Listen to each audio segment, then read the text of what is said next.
matching today. We are looking good, unplanned. And Salmon apparently is yeah, the color. and then I was watching our video we just posted. I was wearing the same shirt. I'm like, people think I have like 3 shirts in my wardrobe, but I like what I like. Well, if you know anything about me, Yeah. I will 99% of the time be in a button-down linen top. So True. We're not really venturing out too much here. What's up, guys? What are we talking about today? Epic updates. Yes. Ashley, Jonas, Back at let's it. roll. Hi. So came across this article, shared it with Ashley, really resonated. I thought it was great. Normally we're just one to kind of riff and just kind of go off the top of our head and kind of what's in our brains. But I'm gonna read this. It's a pretty short article, but really, really interesting. And it kind of provides context for a lot of stuff, kind of where we were, where we're going, all that good stuff. But the article was, what did housing costs, or what did a house cost during the baby boom? This kind of goes from post World War II to current days, but yeah, a lot of really cool information here. So let's read it. Normally I don't do that, but I'm gonna use my cheat sheet, my script. Well, and he's gonna read it, and if you want to get a copy of it, just let us know. I can send you. Yeah, I can send you the article. So just let us know. Exactly. So, the baby boom was a global increase in the number of births in the years following the end of World War II. United States, generally defined between 1946 and 64. Around 76 million people were born. It coincided with a period of economic prosperity that also saw a boom in home ownership. Census data shows that 43.6% of Americans owned a home between 1940 and 1960. That number skyrocketed to 61.9%, which it's pretty close to now. I think it's more like 64%. I was going to ask you if you knew what the current number was. 64, 65, it's about 2/3 more or less. Increase more than 18%. Take a look at the average cost of a home during the boom. We're gonna mute that. During the boom time, using data from the U.S. Census Bureau, inflation calculations from U.S. Department of Labor, Consumer Price Index. Onset of the baby boom, the housing stock was still in a state of stagnation due to wartime conservation, building materials. Obviously, decade before, coming off of the Great Depression. Results in 1947, 6 million, this was crazy, 6 million households saw families sharing living space with extended relatives. Approximately 500,000 households were living in make-to-do spaces such as detached garages, trailers, otherwise temporary housing. Interesting. This kind of sounds familiar to nowadays when we're seeing a big boom with like ADUs. Yeah, ADUs, casinos taking off. We got kids moving back in households. We're seeing co-living, which I know we talked about in the past. So it's really unusual to kind of see some parallels here. It is. Few key programs reshaped the housing market. The Servicemen's Readjustment Act, better known as the GI Bill, the Veteran Administration VA loans, and the already established Federal Housing Authority, also known as FHA. Pre-war era mortgages were structured more as balloon loans. We see that with our Canadian folks to this day. 5 to 7 year loans on average. What in the hell? Could you imagine having to pay off your mortgage in 5 to 7 years? Could you imagine what that number would look like? Versus 15, 30, now 40-year products, which are crazy. And the average down payment was generally between 20 to 50%. How in the hell do people scrape together that? Well, Jonas had mentioned that to me before we started this video. And when you think about a 20 to 50% down payment, we're coming off of the Great Depression. So that's money. Right. I mean, it was the brokest of the broke at that time. So that was an incredible amount of money. Whereas like today, to buy a home, if you're buying it as primary, you can do a 3.5% FHA, and you can do zero.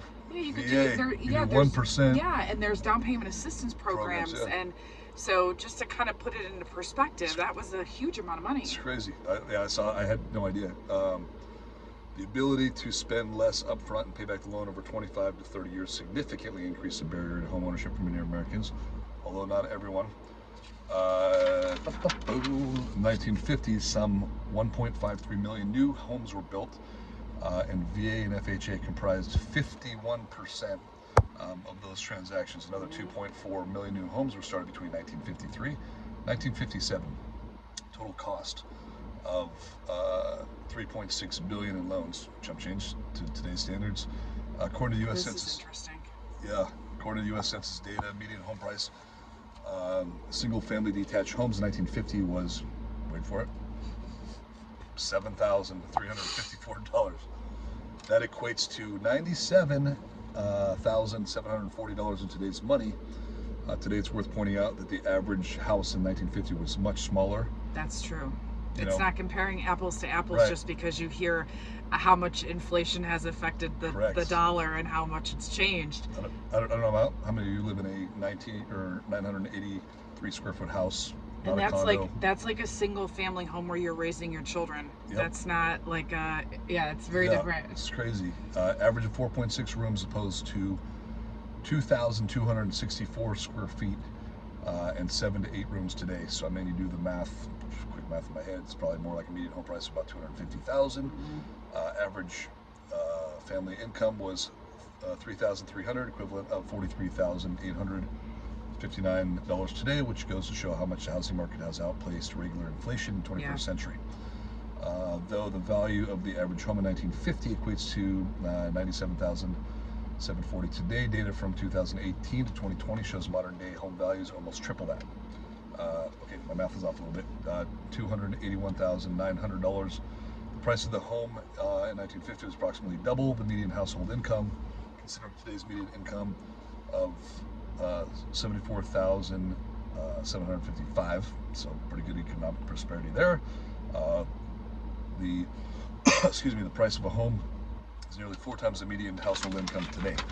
Makes sense? Yeah, that makes sense. Development of the interstate highway system, along with the Federal Aid Highway Act of 1956, made the surrounding cities more easily accessible than ever before, along with the wide availability of empty land for developers to build on, and the Homeowners Loan Corporation discouraging mortgage lending for central urban properties by identifying those areas as hazardous, contributed to the creation of suburbs that we know today. 1960, 15 million U.S. homes were under construction, and 75% of them, wow, 3/4 of them were in suburban areas. Yeah, I mean, you talk about the urban sprawl. We're talking that off camera. Back in the day, it was major cities and farmland and undeveloped land, not really suburbs or anything like that. And really, like, when you talk about those years, like 56, 57, like, I'm not going to necessarily say how old I am, but that was definitely in my parents' age. Yeah. So to think that the burbs was kind of like a new concept, only a generation before me, is kind of crazy to think. Super crazy. Like, it's wild. Well, I mean, Phoenix was a big, boom town. There was a lot of, I think leading up to World War II was like population 50,000, or no, sorry, not 50,000, 500,000. No, 50,000, and then it boomed to 500,000, so it basically 10x'd after World War II, because all the GIs, we had military bases out here.